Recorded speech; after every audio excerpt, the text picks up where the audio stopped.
लोग तो नहीं कहेंगे लौका का थोड़ा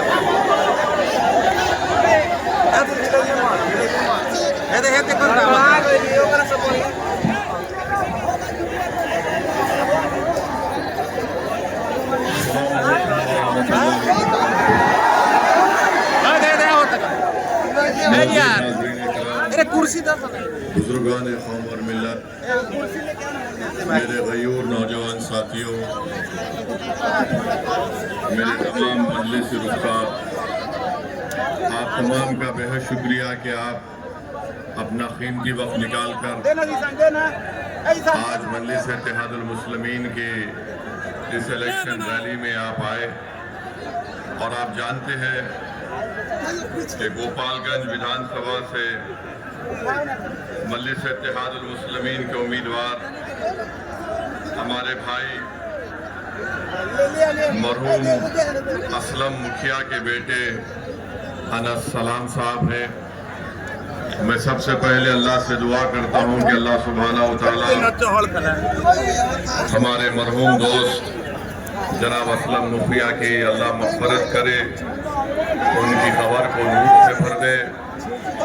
और हम उम्मीद करते हैं कि यहाँ का एडमिनिस्ट्रेशन जो असल क़ातिल है हमारे भाई असलम मुखिया का, जो अभी तक नहीं पकड़ा गया है, उसको जल्द से जल्द कानून अपनी गिरफ्त में लेगा। मैं आपके दरमियान में इसलिए आया हूँ मेरे अजीज दोस्तों और बुजुर्गों, आपसे अपील करने के लिए कि 6 तारीख को हक़ राय दही का दिन है, मतदान का दिन है। आप तमाम से ये बोलने आया हूँ, अपील करने आया हूँ कि आप अपना एक वोट मजलिस के इंतखाबी निशान पतंग छाप पर बटन दबाकर आप अपने इत्तेहाद का सबूत दीजिए, अपने सियासी शऊर का सबूत दीजिए। और गोपालगंज विधानसभा में अगर आप विकास चाहते हैं तो यकीनन आपको यहाँ से एमआईएम पार्टी के उम्मीदवार को कामयाब और कामरान करना है। जो लोग यहाँ पर आज नहीं पहुँच सके और जो लोग आज यहाँ पर हैं, मैं आपसे अपील कर रहा हूँ कि आप उन तक हमारा पैगाम पहुँचाइए। असदुद्दीन ओवैसी यहाँ पर आया था और उसने आकर हम तमाम से ये कहा कि 6 तारीख के दिन आपको गोपालगंज में एक तारीख बनाना है। मरहूम असलम साहब ने इलेक्शन लड़ा था, उस वक्त भी आप तमाम ने बड़ी जुर्रत और बहादुरी के साथ मजलिस के उम्मीदवार के हक में अपना वोट दिया। मैं आपका शुक्रगुजार हूँ। मगर अब की बार हमको यहाँ से अपना विधायक को कामयाब और कामरान करना है, ताकि वो बिहार की विधानसभा में जाकर यहाँ पर जो तालीम का मसला है, जो यूनिवर्सिटी एक ज़िले में नहीं है, उसको बना सके। यहाँ पर अस्पताल नाम का तो है मगर यहाँ पर डॉक्टर और दवाएं नहीं मिलती है। यहाँ का नौजवान बेरोजगार है, उसका मुकद्दर बेरोजगारी बना दिया गया है। और आप जानते हैं कि बड़ी तादाद में नौजवान नहीं हो सकता। अभी चुनाव शुरू नहीं हुआ तो मल्लाह के बेटे ने कह दिया, राजद के नेता के मौजूदगी में कह दिया कि अब के बार उप मुख्यमंत्री हमारे समाज का होगा, जिनकी आबादी सिर्फ 3% है और जिसकी आबादी 17% है, जो मोहम्मद का बेटा है, जो आदम का बेटा है, जो अहमद का बेटा है, वो ये ख्वाब भी नहीं देख सकता है। तो ये इंसाफ की लड़ाई है, याद रखिए। 17% है और कितने टिकट दिए जाती हैं? जो 14% है उनको कितने टिकट मिलते हैं आप खुद देख लीजिए। 14% है तो 36% टिकट दिए जाते हैं। अब आप बताइए, जब असदुद्दीन ओवैसी ये बात करता है तो ये लोग हमको झूठा इल्जाम लगाते हैं कि वोट कटवा है। ये वोट काटने के लिए आया है। मेरे अजीज दोस्तों और बुजुर्गों, यकीनन हम वोट लेंगे और वोट देंगे भी इंशाअल्लाह ताला। तक हम सिर्फ वोट देते आए थे, ये जालिम लोग नहीं चाहते कि आप वोट हासिल करें। मजलिस आपको ये पैगाम देने आई है कि हम वोट लेंगे भी, वोट हासिल भी करेंगे और इंशाअल्लाह ताला हम यहाँ से अपने उम्मीदवार को यहाँ का विधायक बनाकर भिजाएंगे। और दूसरी तरफ आप देख लीजिए, एनडीए है, बीजेपी है। बीजेपी तो अल्पसंख्यक समाज जो भारत की 14% आबादी, उसमें से किसी को टिकट नहीं देते। जेडीयू है तो कितने दिए? 2 टिकट दिए। और फिर मोदी जी किस जबान से ये जनता के सामने आकर कहते हैं कि भाइयों बहनों, मैं सबका साथ, सबका विकास और सबका विश्वास चाहता हूं।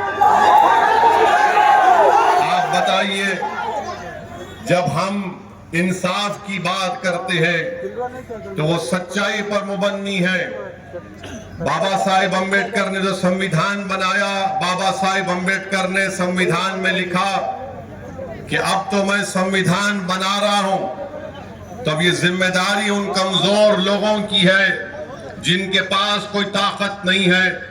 अगर उनको ताकत हासिल करना है, उनको अगर सामाजिक न्याय को हासिल करना है, अगर उनको बराबरी चाहते हैं, अगर वो हिस्सेदारी चाहते हैं, अगर वो इज्जत चाहते हैं, अगर वो समाज में अपना मुकाम चाहते हैं, अगर वो नाइंसाफी को खत्म करना चाहते हैं, अगर वो जालिम के जुल्म को रोकना चाहते हैं, तो बाबा साहेब अम्बेडकर ने संविधान में लिख दिया कि तुमको इंसाफ को हासिल करना पड़ेगा, तुमको भाईचारगी को हासिल करना पड़ेगा, तुमको आजादी को हासिल करना पड़ेगा।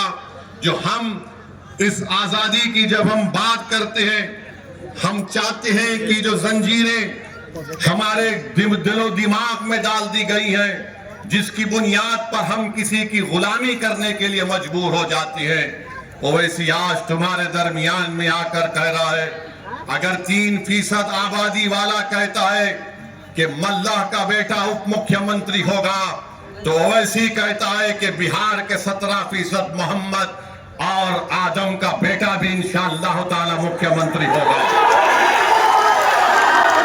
मैं मुबारकबाद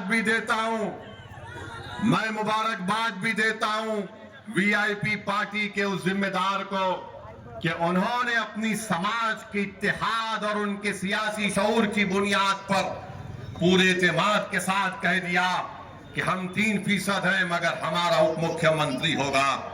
अब बताओ, जो लोग मजलिस पर उंगलियां उठाते हैं, जो 17% की आबादी में है, बताओ क्या संविधान में राइट टू इक्वालिटी नहीं है कि मसावात होगा? क्या संविधान में इस बात की बात नहीं की गई कि भाईचारगी होगी?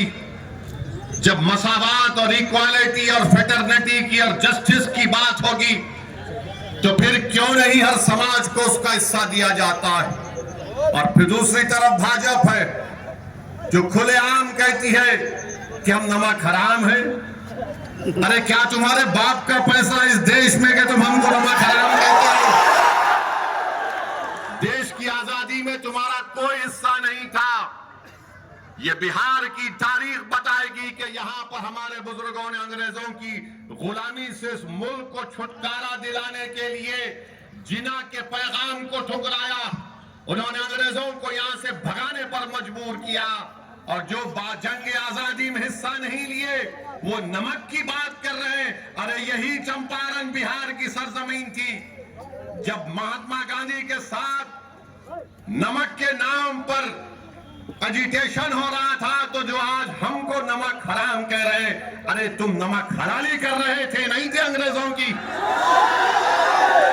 ये देश सबका है, वोट किसी को मिलेगा नहीं मिलेगा, इसकी बुनियाद पर किसी पर उंगली नहीं उठाई जा सकती है।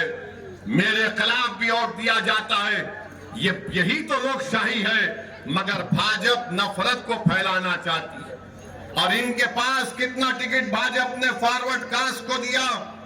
भाजपा ने करीब 50 लोगों को, फॉरवर्ड कास्ट के लोगों को अपना उम्मीदवार बनाया। ये क्या है बताओ आप? एनडीए में जेडीयू है, राजद का मामला एक है, देख लीजिए 36%, 14%, 36%, जो 14% की आबादी उनको टिकट देते हैं और ओवैसी पर इल्जाम लगाती है। और आप बिहार में यहां पर सबसे बड़ी अक़लियत का पोजीशन क्या है बताइए आप। आपको जानकर तकलीफ होगी कि बिहार में जो गरीबी रेखा से जो मृत्यु दर जिसको हम कहती हैं, बल्कि सबसे ज्यादा मरने वाले 1000 लोगों में कोई है तो मुसलमान है बिहार में। ये मेरा डेटा नहीं है मेरे भाई, ये सरकार का डेटा है कि सबसे ज्यादा अगर 1000 लोगों का मृत्यु दर है तो मुसलमानों का है। गरीबी रेखा का जो दर है, जो गांव में मुस्लिम रहता है 50%, वो गरीबी रेखा के दर से नीचे है। जो शहर में रहता है वो करीब 44% है। क्यों तुमने इंसाफ नहीं किया बताओ? कितने अल्पसंख्यक समाज मुसलमानों के पास जमीन है जिस पर वो जिरात कर सकता है, 1 एकड़ या 1 एकड़ के करीब 2 एकड़ के करीब है। ये इंसाफ है तुम्हारा? अच्छा, कितने महिला 90% मुस्लिम महिला अपने बच्चे मजबूर हो जाती हैं, जब वो डिलीवरी देती है तो अपने घर में देती हैं। यही तो हम बात कर रहे हैं कि अरे भाई, सामाजिक न्याय की बात करने वाले लालू, नीतीश कुमार भी किसी जमाने में करते थे, मोदी भी कहते थे सबका साथ सबका विकास। ये गवर्नमेंट का, हुकूमत का डेटा है, मेरे दिमाग का, दिल का बना हुआ नहीं है। इसको सोचकर जब तुम 6 तारीख को वोट डालने जाओगे तो तुमको वोट देना पड़ेगा। ये बात बिल्कुल सच है मेरे भाई, ये बात बिल्कुल सच है कि बिहार की जनता ने नरेंद्र मोदी को 3 मर्तबा प्रधानमंत्री बनाया, मगर नरेंद्र मोदी का दिल अहमदाबाद में अटका हुआ है। ये बात बिल्कुल सही है कि 20 साल से नीतीश कुमार मुख्यमंत्री हैं, मगर उनका दिल सिर्फ राजगीर में अटका हुआ है। ये बात बिल्कुल सच है कि तुमने 20 साल लालू परिवार को मुख्यमंत्री बनाया, फिर 25 साल में कई मर्तबा उनके बेटे उप मुख्यमंत्री बन गए। तुमने झोली भर भर कर उनको वोट दिया, मगर लालू का दिल सिर्फ अपने बेटे में अटका हुआ है। एक प्रधानमंत्री का दिल अहमदाबाद में अटका हुआ है, एक नीतीश कुमार का 20 साल से मुख्यमंत्री है, राजगीर में अटका हुआ है। एक राजद का लालू परिवार है, सिर्फ एक ही अपने बेटे में अटका हुआ है। बताओ कहां विकास होगा? तो विकल्प क्या है? विकल्प MIM पार्टी है। हमने रावण के साथ, चंद्रशेखर आजाद रावण के साथ और स्वामी प्रसाद मौर्य के साथ मिलकर हमने अलायंस किया है। तो हम आपको बताने आए हैं मेरे अजीज दोस्तों और बुजुर्गों कि आप अपने एक वोट का सही इस्तेमाल करिए। रहा सवाल अमित शाह का, जो बार बार दिन रात उनको एक ही चीज नजर आती है, घुसपैठिया घुसपैठिया घुसपैठिया। अरे अगर बिहार में घुसपैठिया है तो शाह साहब आप सो रहे थे? देश के गृह मंत्री आप हैं, BSF तुम्हारे पास है, पूरी हुकूमत तुम्हारे पास है, कैसा कोई बॉर्डर क्रॉस करके बिहार में आ रहा है? मगर अपनी गलती को मानने को तैयार नहीं है। अच्छा, इतना झूठ बोलते हैं। इलेक्शन कमीशन ने SIR किया तो क्या 2 घुसपैठिया निकले? 2 निकले सीमांचल में। बताओ अमित शाह कितने घुसपैठी निकले बिहार में SIR के बाद? तूने कितने नाम इलेक्शन कमीशन ने निकलवा दिए? कितने घुसपैठी थे बताओ? कुछ नहीं बोल सकते, मगर अमित शाह जनता में आकर बोलते हैं घुसपैठी को निकालना है, नहीं निकालना है। तो हर जनता बोलेगी निकालो, मगर निशाना किधर है? अपनी गलती को मानने को तैयार नहीं है। मेरे अजीज दोस्तों और बुजुर्गों, आपकी क़यादत होना जरूरी है। भारत की जमहूरियत मजबूत होगी, भारत की जमहूरियत मजबूत होगी। आप बताइए, 17% अल्पसंख्यक समाज मुसलमानों की आबादी है और कितने पूरे पार्टी टिकट देते हैं। क्या हाल बना के रख दिया आपने। सिर्फ हमसे वोट ले लेंगे और उसके बाद हमको लाचार और लावारिस करके छोड़ देंगे। तो मैं आपसे अपील करने आया हूं मेरे अजीज दोस्तों और बुजुर्गों, अगर हम इस मुल्क में जमहूरियत को मजबूत करना चाहते हैं तो 6 तारीख के दिन आपसे अपील कर रहे हैं कि आप एक नौजवान को यहां से अपना विधायक बनाकर भेजाइए। आप सब लोग पतंग छाप को वोट देंगे इंशाअल्लाह। अब वादा कर रहे हैं आप। याद रखिए, बिहार में जंगल राज अभी भी चल रहा है। एक जंगल राज था जब लालू के परिवार के लोग मुख्यमंत्री थे, दूसरा जंगल राज मोदी, नीतीश कुमार और फिर तेजस्वी जी कभी कभी शामिल हो गए, तो जंगल राज चल रहा है। ये वो पहला पार्ट 1 था, ये पार्ट 2 चल रहा है। तो दोनों जंगल राज थे जिसमें राज वोट तो ले लिया मगर राज कोई और कर रहा था, गरीब को कोई फायदा नहीं हुआ। अरे बिहार में 4% लोग, 4% बेरोजगारी का तनासुब है, 4% देश से ज्यादा है। 125 यूनिट बिजली के फ्री देंगे। जाकर किसी किसान से पूछो जो ट्यूबवेल से पानी निकाल कर अपनी जमीन पर पानी छोड़ता है, 6-6 घंटे 8-8 घंटे बिजली नहीं आती, 6-6 घंटे। मगर आज बड़े बड़े बुलंदबांग दावे किए जा रहे। अरे 20 साल तुमको सत्ता मिली नीतीश कुमार, नरेंद्र मोदी, और बिहार में आपने करप्शन को आम कर दिया, भ्रष्टाचार को, रिश्वत को आम कर दिया। एक रेट होता है, इतना पैसा देंगे तो म्यूटेशन होगा, इतना पैसा देंगे तो रजिस्ट्री होगा, इतना पैसा देंगे तो आवास योजना में हिस्सा मिलेगा। अरे तुम 20 साल से गरीब का खून चूस कर हमारी माओ के अकाउंट में सिर्फ 7,000 रुपये डालते हो। अरे तुमको तो डालना था, इतनी रिश्वत तुम्हारे दौर में आम हो गई कि तुम कम से कम एक के अकाउंट में 50,000 डालते तो शायद हम कैसे मान सकते थे कि तुमने रिश्वत का एक 5% हिस्सा गरीबों को दिया। इतना रिश्वत तुमने लिया है। तो बहरहाल मेरे अजीज दोस्तों और बुजुर्गों, आप तमाम से अपील है कि 6 तारीख के दिन मुत्तहिदा तौर पर अपने वोट का इस्तेमाल करिए। लोग आएंगे, हमको गाली देंगे, हमको इसकी कोई फिक्र नहीं है।